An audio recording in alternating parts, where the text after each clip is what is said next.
For 37 years, every time it rained hard enough to wash the topsoil off the south hillside of the Skaggs farm in Edmonson County, Kentucky, a layer of gray-white clay was exposed underneath. It was the worst ground on the farm. Too steep to plow, too wet in spring, too slick in fall. The clay turned to glue when it rained and concrete when it dried. Nothing grew well on it, not grass, not hay, not even weeds, with any conviction. The south hillside was 22 acres of the most useless ground in the county.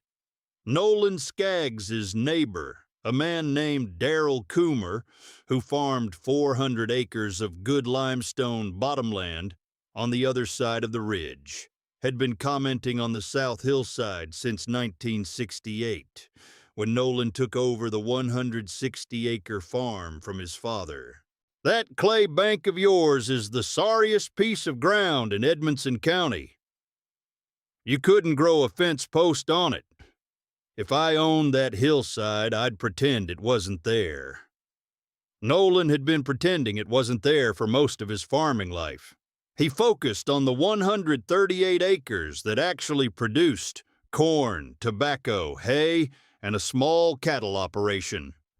The 22-acre south hillside was a write-off, a dead zone, clay that even the weeds had given up on. The John Deere dealer in Brownsville, a man named Gus Childress, had the same opinion. Gus had driven past the Skaggs farm 1,000 times on the way to better customers, and the south hillside was his landmark for everything wrong with small farming in the Kentucky hills. Nolan Skaggs farms 138 acres of marginal ground and sits on 22 acres of clay that a brick factory wouldn't touch. Man's paying property tax on mud. That hillside costs him money every year just by existing.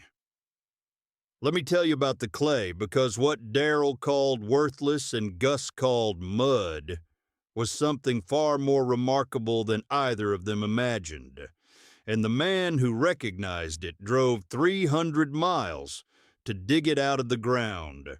The clay on Nolan's south hillside was a naturally occurring deposit of ball clay, a type of fine-grained, highly plastic clay that forms in specific geological conditions where ancient lake beds or river deposits are buried under sedimentary layers and compressed over millions of years. Ball clay gets its name from the mining method. In England, where it was first commercially extracted in the 1600s, miners would cut the clay into balls for transport. Ball clay is not common. It occurs in scattered deposits across the United States. The largest commercial deposits are in Tennessee and Kentucky, in a geological formation called the Claiborne Group. The clay in these deposits has specific properties that make it extraordinarily valuable to ceramicists: high plasticity, meaning it can be shaped without cracking; fine particle size, meaning it fires smooth and dense; high green strength, meaning unfired pieces hold their shape during handling; and a characteristic firing behavior that produces a white to cream-colored body when heated to stoneware temperatures. 2,200 to 2,400 degrees Fahrenheit. Not all clay is ball clay. Most of the clay that farmers encounter, the sticky red and brown stuff that gums up their fields and turns roads to slush, is common surface clay. Sedimentary, coarse, full of iron and impurities, good for making bricks. Terrible for making pottery. The difference between common clay and ball clay is the difference between gravel and marble. Same basic material, different planet of quality. Nolan's south hillside happened to sit on top of a ball clay deposit. The clay that was exposed when the topsoil washed off wasn't common surface clay. It was the gray-white, smooth, plastic, fine-grained material that potters and ceramicists had been using for centuries to make the highest quality stoneware, porcelain, and art pottery in the world. Nobody in Edmonson County knew this. Why would they? Farmers know soil. They know topsoil, the dark, organic, living layer that grows crops. They know subsoil, the heavier, lighter-colored layer underneath that they try not to bring to the surface. Clay, to a farmer, is the enemy. It compacts. It drains poorly. It sticks to everything. The idea that clay might have value beyond being an obstacle was as foreign to Edmonson County farming as the idea that a rock might contain gold. Nolan didn't know what he had, but his grandfather, Elias Skaggs, had known something about it, something he'd never fully explained, something that existed as a family story without a clear resolution. Elias had homesteaded the 160 acres in 1901. He'd chosen the property specifically, not for the bottomland, which was mediocre, not for the timber, which was thin, but for the South Hillside. The family story, passed from Elias to his son Curtis to Nolan, was that Elias had called the South Hillside the China Bank. Nobody knew what he meant. China was a country, or it was dishes, the good plates that came out at Christmas. What did either have to do with a clay bank in Kentucky? Curtis, Nolan's father, had asked Elias about it once, when Curtis was a teenager in the 1930s. "Grandpa, why do you call it the China Bank?" "Because that's what it is. China clay. My father saw it when we walked the property in 1901. He was a potter in the old country, worked with clay in Staffordshire before he came to America. He took one look at that hillside and said, 'That's ball clay. That's what they make china from.' He bought the farm for the clay, not the corn. But we've never done anything with the clay. We've never needed to. The farm pays the bills, but if the farm ever stops paying, the clay is there. It doesn't spoil, doesn't rot. It's been under that hill for 1,000,000 years. It'll be there when we need it." Curtis told Nolan the story in the 1960s. Nolan filed it away the way people file family stories. In the back of his mind, half believed, mostly forgotten. A potter in Staffordshire, China clay, the China Bank. It sounded like folklore. Then the tobacco quota was cut in 1993, and the China Bank stopped being folklore and started being the most valuable thing on the farm. Let me tell you about the tobacco cut, because it's the crisis that forced Nolan to look at the ground under his feet instead of the ground he'd been planting on top of. Nolan's tobacco allotment was 2.3 acres. That doesn't sound like much, but tobacco was the cash crop of the Kentucky Hill Country. A small acreage of tobacco could gross $5,000 to $8,000. Which was often the difference between a profitable year and a losing one on a small farm.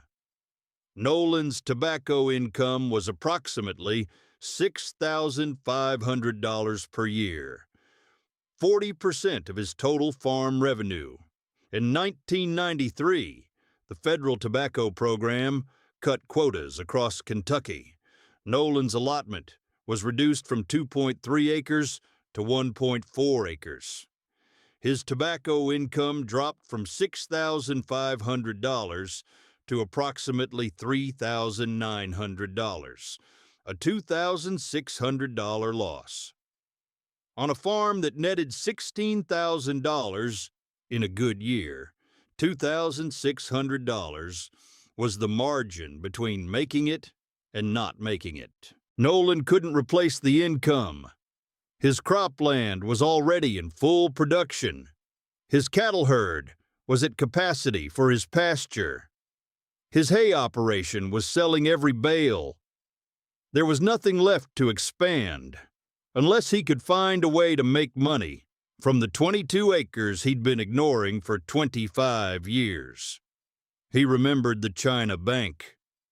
He remembered his grandfather's story. He remembered the word ball clay. He drove to the Edmonson County Library in Brownsville and looked it up. What he found in the encyclopedia, and later in a geology textbook the librarian special ordered for him from the state library, changed his understanding of his own property. Ball clay was valuable. Not gold valuable, not oil valuable, but genuinely, commercially valuable. The commercial deposits in Tennessee were selling clay to pottery manufacturers, tile companies, and ceramic studios for $80 to $150 per ton. Small batch, high-quality deposits. The kind that artisan potters sought out for hand-thrown work, sold for $150 to $250 per ton. Nolan looked at his south hillside with different eyes. 22 acres, the deposit, based on the exposed surface and the depth of the clay visible in the erosion cuts, was at least 6 feet deep across most of the hillside. That was roughly 50,000 cubic yards of material. At approximately 1 ton per cubic yard for wet clay, that was 50,000 tons. At even the lowest commercial price, $80 per ton, that was $4 million worth of clay, sitting under a hillside that Darrell Coomer called the sorriest ground in the county. Nolan didn't call a mining company. He didn't call a commercial clay processor. He didn't know anyone in those industries. Instead, he did something simpler and smarter. He dug a 5-gallon bucket of clay from the hillside, dried it in his barn, and sent a sample to the geology department at Western Kentucky University in Bowling Green, with a letter that said, "My grandfather called this the China Bank. Is this ball clay?" Let me tell you about what the university found, because the analysis that came back is the moment this story pivots from farming to fortune.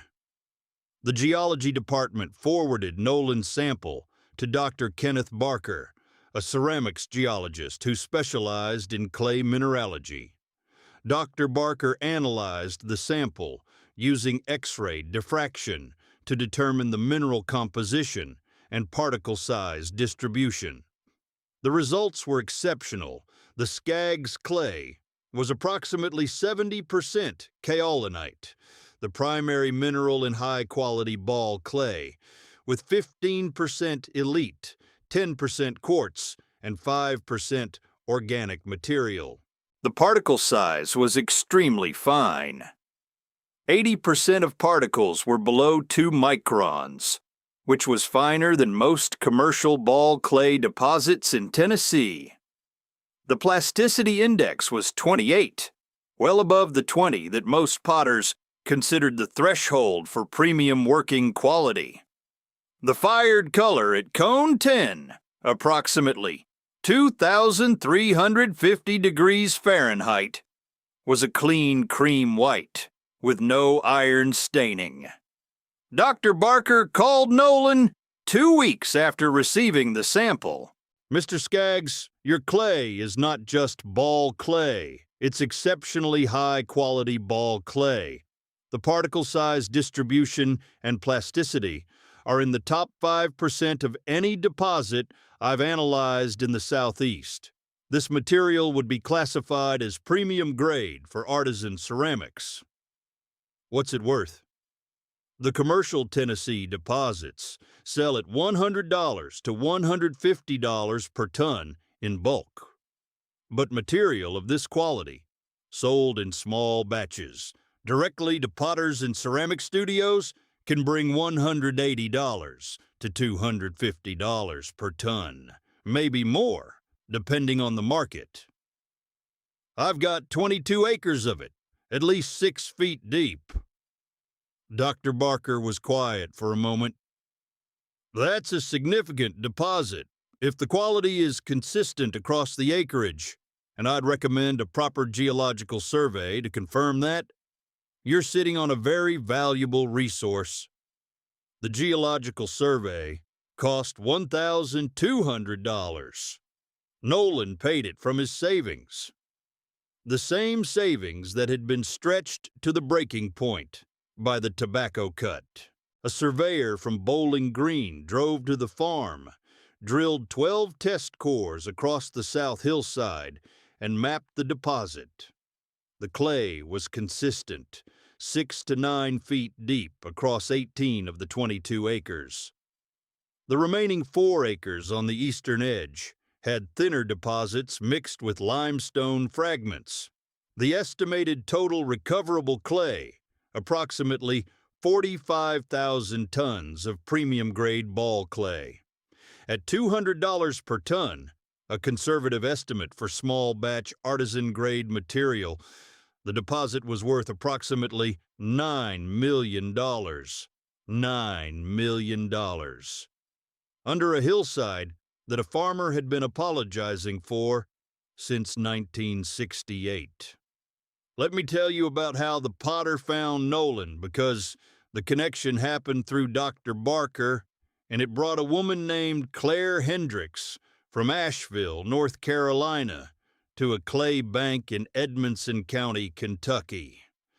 Dr. Barker mentioned the Skaggs deposit at a ceramics conference in Gatlinburg, Tennessee, in the fall of 1994. He didn't name the farm. He described the clay's properties, the particle size data, the fired characteristics. He showed test tiles he'd made from Nolan's sample, clean, cream-white stoneware, with a density and smoothness that drew audible reactions from the audience of potters and ceramics professionals. After the presentation, a woman approached him. Claire Hendricks was 46 years old, a studio potter based in Asheville, who'd been making high-fired stoneware and porcelain for 20 years. She'd studied ceramics at Alfred University in New York, one of the top ceramics programs in the country, and had built a reputation for work that was both technically excellent and deeply connected to the material. Claire didn't just use clay, she sourced it, she dug it. She tested clays from deposits across the Appalachian region, searching for the specific properties that gave her work its character. "Where is this deposit?" Claire asked Dr. Barker. "Edmonson County, Kentucky, a farmer's property. He sent me a sample after his grandfather told him it was China clay." His grandfather knew? The grandfather's father was a potter from Staffordshire. He recognized ball clay when he saw it. Bought the farm in 1901 specifically for the deposit. A Staffordshire potter, in Kentucky, sitting on premium ball clay for 90 years. Claire shook her head. "Can I contact the farmer?" Dr. Barker gave her Nolan's phone number. Claire called that evening. She drove to Edmonson County 2 weeks later, 300 miles from Asheville, 5 hours on mountain roads. She arrived at the Skaggs farm on a Tuesday morning in November of 1994 and spent 3 hours on the south hillside. She dug clay from 6 locations across the deposit, using a garden trowel and a series of plastic bags. She examined the clay in her hands, rolling it, pressing it, testing its plasticity by feel. She took it back to her truck, added water, and threw a quick test cylinder on a portable wheel she kept in the bed. The clay responded instantly, smooth, workable, holding its shape without cracking. The characteristic behavior of high-quality ball clay, that most potters spend their careers searching for. Mr. Skaggs, this is the finest ball clay I've ever worked with outside of a commercial processed product. And it's better than most processed products because it hasn't been blended or diluted. It's pure, it's natural, it's exactly what comes out of the ground. My neighbor says it's the sorriest ground in the county. Your neighbor's measuring it as farmland. I'm measuring it as material. As farmland, it's worthless. As material, it's extraordinary. I'd like to buy some. How much? A ton to start, to test in my studio. If it fires the way I think it will, I'll want a standing order. Regular deliveries, as much as you can dig. What would you pay? $200 a ton. That's the going rate for artisan-grade ball clay sold in small batches. I'll pay it gladly. This material is worth every penny. $200 a ton. A ton of clay was approximately 1 cubic yard, a hole 3 feet by 3 feet by 3 feet. Nolan could dig a ton in an afternoon with his Farmall 560 and a front-end loader. $200 for an afternoon's work, selling material that had been sitting under his worst field since before the dinosaurs. Let me tell you about the first sale and what came after, because the clay business that started with 1 potter and 1 ton turned into something that transformed the Skaggs farm.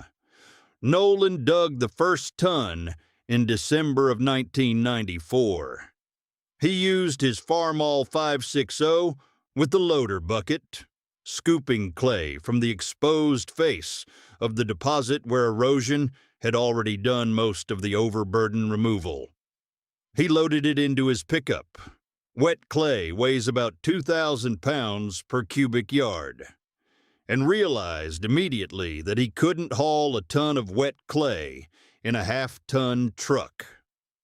He made 2 trips, 1,000 pounds each, loading the clay into heavy-duty feed bags. Claire drove from Asheville to pick up the clay herself, 300 miles each way, a commitment that told Nolan everything about how seriously she valued the material. She loaded the bags into her van, drove home, and spent the next month testing. The results exceeded her expectations. The Skaggs clay threw beautifully on the wheel, smooth, responsive, forgiving of minor technique errors. It trimmed cleanly when leather hard. It accepted glazes evenly. And when fired to cone 10 in her gas kiln, it produced a body that was dense, vitrified, cream white, with a surface quality that was smoother than any ball clay she'd used in 20 years of potting. Claire called Nolan in January of 1995. "I want 5 tons, and I'm going to tell other potters about your clay." She did. Claire was well connected in the Appalachian pottery community. A network of studio potters, university ceramics programs, and small production workshops scattered across the mountains from Virginia to Georgia. She told colleagues at the Penland School of Crafts. She told the ceramics department at East Tennessee State. She told the potters at the Mud Dauber Collective in Gatlinburg. She brought samples to workshops and demonstrations, showing the fired results, letting other potters feel the raw clay in their hands. The phone started ringing, not daily, weekly. A potter in Virginia, a ceramics professor in Tennessee, a stoneware studio in North Carolina. Each one wanted to try the Skaggs clay. Each one ordered a ton or two. Each one, after testing, ordered more. By the end of 1995, Nolan had sold 28 tons of clay at $200 per ton, $5,600 in clay revenue. More than the tobacco income he'd lost from a hillside he'd been apologizing for. By 1997, the annual volume was 60 tons, $12,000. By 2000, it was 120 tons. $24,000. The clay business was now the largest single source of income on the Skaggs farm, exceeding the combined revenue from corn, cattle, and what remained of the tobacco allotment. Nolan didn't mechanize. He didn't bring in mining equipment or hire crews. He dug clay with his Farmall 560 and the front-end loader, one bucket at a time. The same way he dug the first ton for Claire. He stockpiled the clay in his barn, dried to a manageable moisture content on wooden pallets, then bagged in 50-pound bags for shipping. His wife, Joan, handled the orders and the shipping labels. Their daughter, Beth, helped bag on weekends. The operation was small, deliberate, and matched to the deposit. At 120 tons per year, Nolan was removing approximately 120 cubic yards of clay from an 18-acre deposit that was 6 to 9 feet deep. At that rate, the deposit would last over 300 years. There was no urgency. The clay had been there for 1,000,000 years. It would be there tomorrow. Let me tell you about Darrell Coomer's reaction. Because the neighbor who'd called the clay worthless for 25 years was about to eat a very specific type of humble pie, the kind that's made from the dirt you mocked. Darrell heard about the clay sales the way everyone in Edmonson County heard about everything. At the feed store where Nolan's clay business had become the most improbable piece of gossip since the time a farmer in Hart County found a meteorite in his pasture. Nolan Skaggs is selling clay off that south hillside, the sorry ground. He's selling it to potters for $200 a ton. $200 a ton for dirt? It's not dirt, it's ball clay, some kind of special clay that potters use. A woman drove from North Carolina to buy it. 300 miles for clay. 300 miles. Paid $200 a ton, cash. Darrell drove to Nolan's farm on a Saturday afternoon in the spring of 1996. He found Nolan at the south hillside, loading clay into the Farmall's bucket. The hillside looked different now. Nolan had excavated a face about 40 feet wide and 8 feet tall, exposing the clean gray-white clay deposit in cross-section. The clay was beautiful in the way that only natural materials can be beautiful.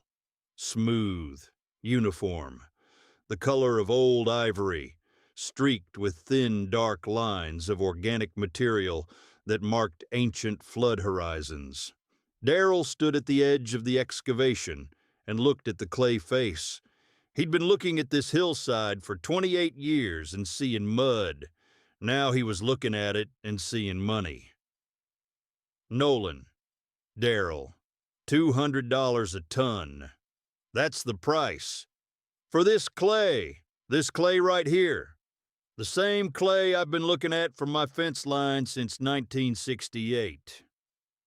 The same clay. I called it the sorriest ground in Edmonson County. You did. It might be the most valuable ground in Edmonson County. Per acre, it might be the most valuable ground in Kentucky. Darrell was quiet for a moment.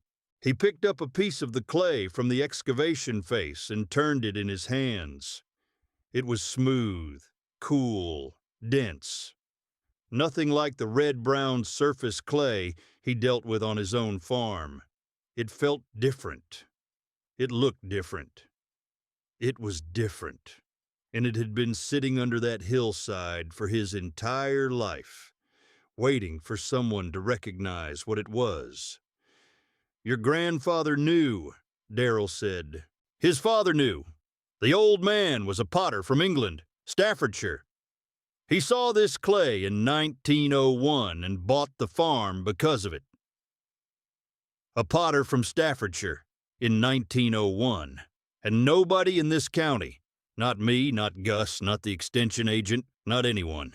Knew what was under that hill until a woman from North Carolina drove 300 miles to dig it up. She didn't dig it up, I dug it up. She told me what it was worth. No, your grandfather told you what it was worth. He called it the China Bank. He said his father bought the farm for the clay. The knowledge was there the whole time. It just waited until you needed it. That was the most perceptive thing Darrell Coomer had ever said about the Skaggs farm, and they both knew it. Let me tell you about Gus Childress, because the J.D. dealer's role in this story is brief and perfectly humiliating. Gus had been telling anyone who'd listen that Nolan Skaggs was paying property tax on mud. When the clay business hit $12,000 a year in 1997, Gus drove out to the farm for the first time in a decade. He found Nolan loading clay bags in the barn. "Nolan, I heard about the clay." "Everybody's heard about the clay. $200 a ton for dirt you dig with a 1963 Farmall. 1963 Farmall 560, same tractor I've been farming with for 30 years. Gus looked at the bags of clay stacked on pallets. 50-pound bags, labeled Skaggs Kentucky Ball Clay. Addressed to studios in Asheville, Knoxville, Charlottesville, Atlanta. The shipping labels read like a map of the artisan pottery world. "I sell tractors, Nolan.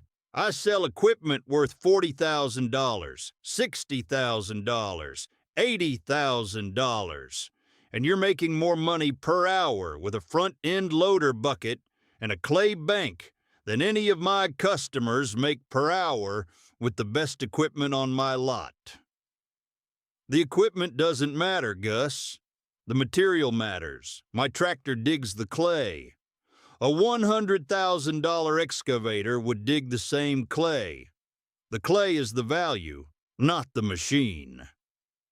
But you wouldn't have the clay if your great-grandfather hadn't been a potter who recognized it. And I wouldn't have the clay business if the tobacco quota hadn't been cut. The knowledge was there since 1901. The need didn't arrive until 1993. 92 years between knowing and needing. That's how long the China Bank waited."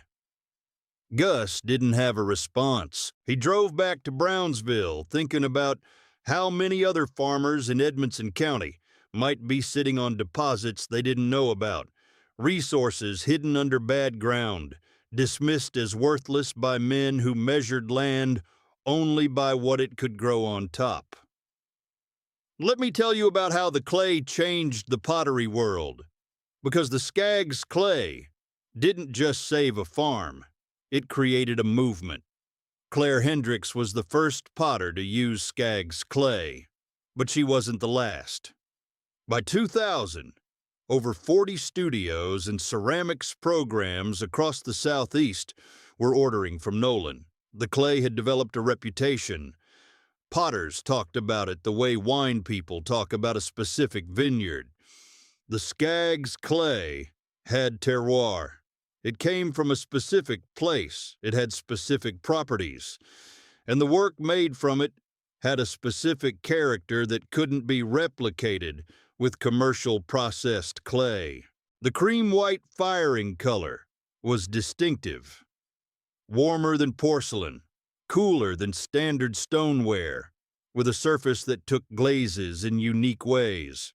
Potters who used Skaggs clay found that their iron-bearing glazes produced deeper reds and browns, that their celadon glazes developed a characteristic blue-green depth, and that the unglazed surfaces had a silky smoothness that came from the extremely fine particle size. In 1999, a group of 12 potters, all Skaggs clay users, organized an exhibition in Asheville called Kentucky Earth. The show featured work made exclusively from Skaggs clay, highlighting the material's properties and its story. Claire curated the show and wrote the catalog essay, which included the history of the deposit, the Staffordshire Potter, the China Bank, the Tobacco Cut, the 300-mile drive.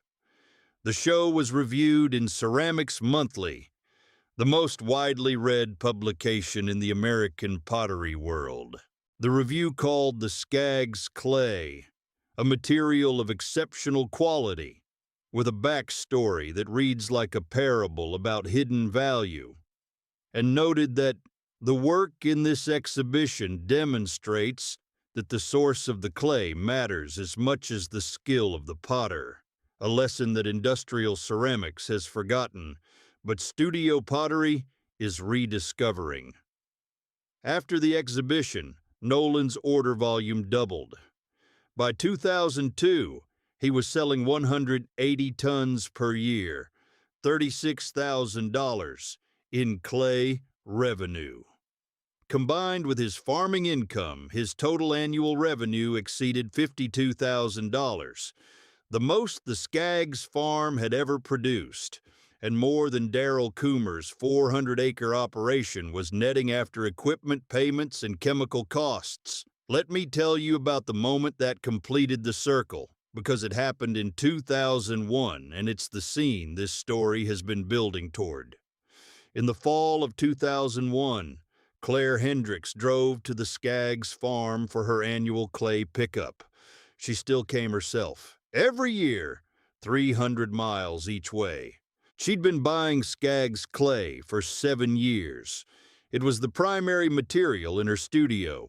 The work she made from it had been exhibited in galleries across the country and was in the permanent collections of 3 museums. This visit, she brought something. A bowl, stoneware, thrown on her wheel, fired in her kiln, glazed with a celadon that had developed the characteristic blue-green depth that only happened with Skaggs clay. The bowl was simple, round, open, the size of 2 cupped hands. The glaze pooled in the interior and broke on the rim, revealing the cream-white body underneath. "This is for you," Claire told Nolan. "I made it from your clay. This specific clay from this specific hillside, fired in my kiln at Cone 10. This bowl contains the same material that's under your south field, transformed by fire into something permanent." Nolan held the bowl. It was smooth, warm from the sun, heavier than it looked. The color was the color of his clay. The gray-white of the raw material transformed into cream-white by 2,350 degrees of heat. The glaze was blue-green, the color of a deep pond, pooling in the center like water held in stone. "My great-great-grandfather was a potter," Nolan said.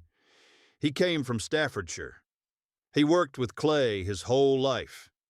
He recognized this clay the moment he saw it, and then he became a farmer and never touched clay again. 3 generations of his family farmed on top of this material without ever making anything from it. Until now. Until now. 100 years between the potter who recognized the clay and the potter who used it. The clay waited. It was patient. The clay is 100 million years old.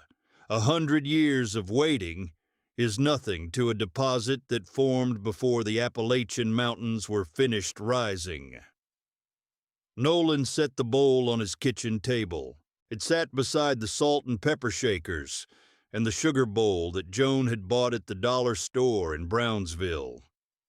The dollar store bowl was plastic. Claire's bowl was fired earth from the South Hillside, the sorriest ground in Edmonson County, transformed by fire and skill into something beautiful enough to sit in a museum.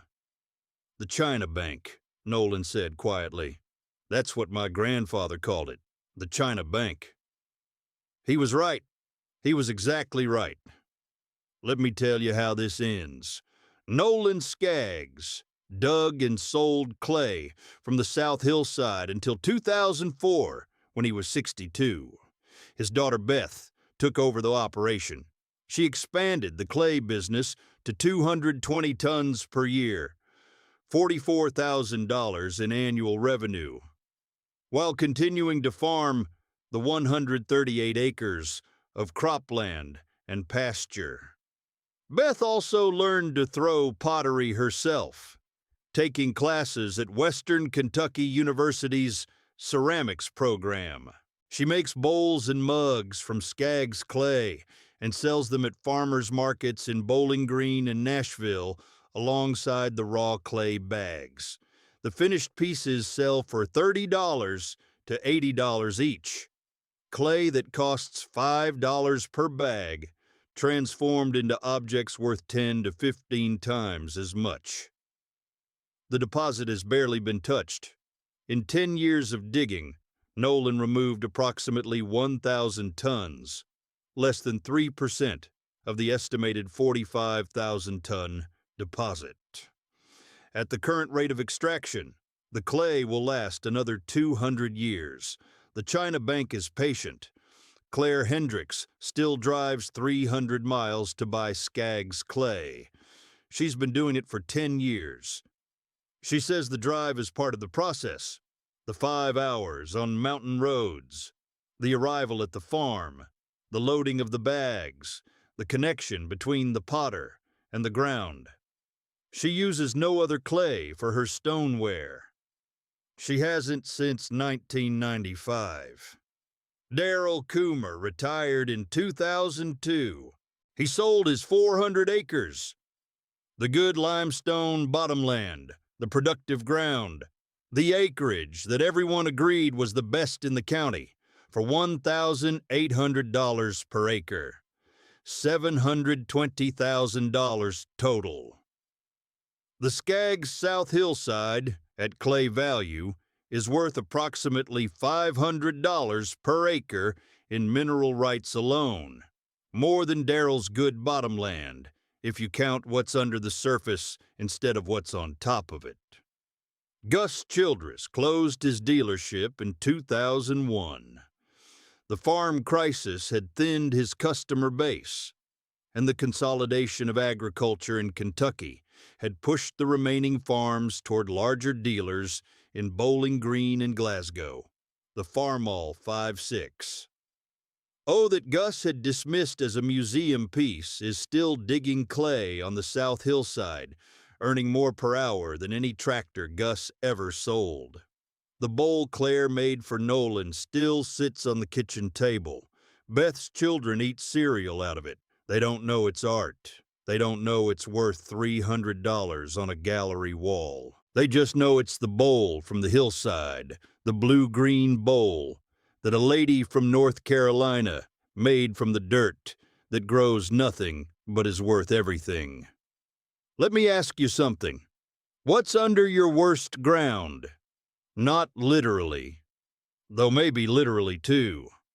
What are you apologizing for? What part of your life, your property, your skill set, your inheritance have you been calling worthless because it doesn't produce what you expected it to produce? Nolan Skaggs spent 25 years apologizing for 22 acres of clay. His neighbor mocked it. His dealer dismissed it. The county looked at it and saw nothing, because everyone was measuring the South Hillside by what it could grow on top. Nobody measured it by what it contained underneath. The surface was worthless. The deposit was worth millions. The difference between the two was 6 inches of topsoil and 100 years of knowledge, waiting for the day someone needed to look down instead of across. The neighbor said his clay was worthless. A potter drove 300 miles to buy it at $200 a ton because the neighbor measured the surface. The potter measured the fire, and the farmer, the man in between, finally measured what his great-great-grandfather had recognized in 1901 and called by its true name, the China Bank. It was always there. It just waited for someone who knew what it was.